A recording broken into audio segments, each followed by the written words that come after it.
Hello and welcome to a series about mods. Today we'll be looking at Men of War Assault Squad 2 and a mod that allows you to play through the Faces of War campaign. First of all, I want to show everybody how to get the mod.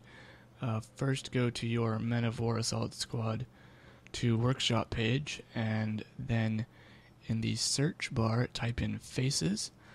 It'll be the first one that you come across. You want to subscribe to that.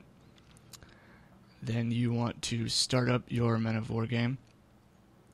Once you get to the main menu, then you want to exit, and then you want to start up the game a second time, and then go to the mods in the options menu and enable it.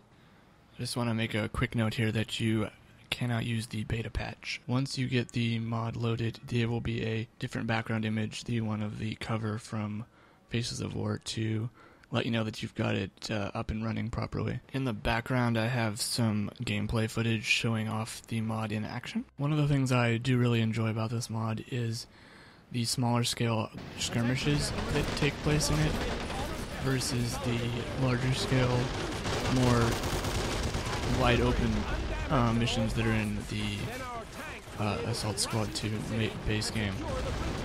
I think that the Faces of War campaign have more character to them, and they allow for much more diverse tactics. While it's unfortunate that the maps are smaller, it forces you into more of a choke point, and then clearing a choke point, and then moving on to another choke point.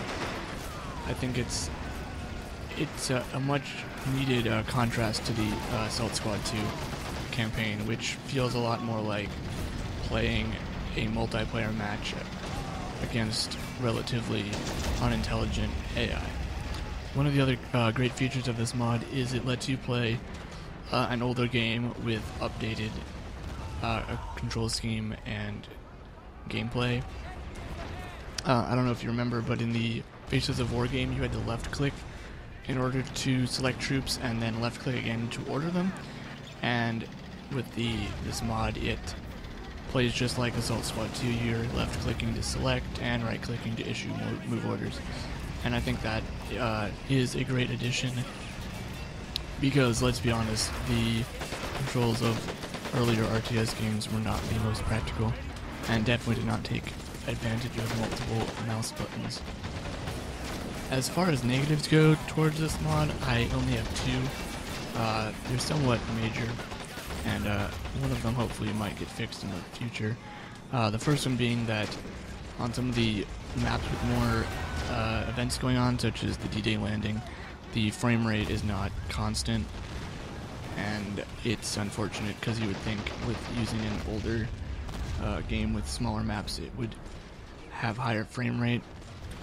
And the second issue being that the game feels like it's running at 2 times speed, and I asked the mod developer and he says that is part of an engine limitation.